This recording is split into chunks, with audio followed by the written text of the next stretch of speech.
Hello guys, welcome back to the channel. So today we are going to talk about our deduction 80EE. So 80EE के बारे में आज हम बात करने जा रहे हैं। वीडियो को शुरू करने से पहले आपसे रिक्वेस्ट है, प्लीज चैनल को सब्सक्राइब कर दो, वीडियो को लाइक कर दो, कमेंट में बताना जरूर कि आप नेक्स्ट टॉपिक क्या पढ़ना चाहते हैं या फिर आपको इस वीडियो में कोई प्रॉब्लम हो तो। So let's start. तो देखो, according to section 80EE, section 80EE of income tax act 1961 provides an additional tax benefit on interest paid on home loans for the first time home buyers.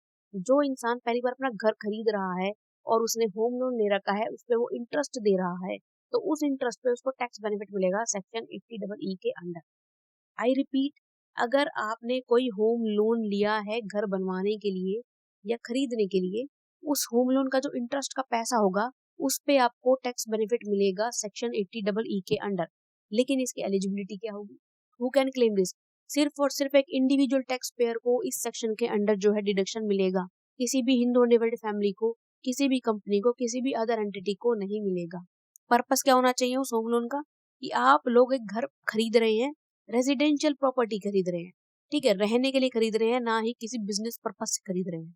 फिर वो जो loan sanction हुआ है ना, आपका loan अप्रैल 1 2016 से लेके मार्च 31 2017 के बीच में कि इसी तारीख के अंदर अंदर जो है सैंक्शन हुआ होना चाहिए। इससे पहले और इससे बाद के जो लोन्स है उसके में हमें 80D के अंदर डिडक्शन नहीं अलाउड है। लोन का अमाउंट हमारा 35 लाख 35 लाख से ज्यादा का नहीं होना चाहिए, और जो प्रॉपर्टी की वैल्यू है जो हमने खरीदी है उसकी वैल्यू 50 लाख 50 लाख से ज्यादा की नहीं होनी चाहिए। लास्ट ओनरशिप, जो टैक्स पेयर है वो should not own any other residential property. जब आपका ये लोन सैंक्शन हो रहा है उसके पास कोई भी और रेजिडेंशियल प्रॉपर्टी नहीं होनी चाहिए। अगर उसके नाम पे कोई और रेजिडेंशियल प्रॉपर्टी भी है लोन सैंक्शन के दौरान, तो 80EE के अंडर उसे डिडक्शन नहीं मिलेगी। फिर आता है हमारा डिडक्शन का अमाउंट। कितना डिडक्शन मिलेगा? 50,000 रुपीज पर फाइनेंशियल ईयर। एक साल में 50,000 रुपए का उसको डिडक्शन मिल जाएगा। अब ये 50,000 जो है ना, ये सेक्शन 24B के अंडर हमें 2 लाख का जो है डिडक्शन मिलता है इंटरेस्ट ऑन होम लोन्स पर। तो ये उस 2 लाख के अलावा मिल रहा है, एक्स्ट्रा में मिल रहा है 50,000। इसका उस 2 लाख से कोई लेना देना नहीं है, ठीक है।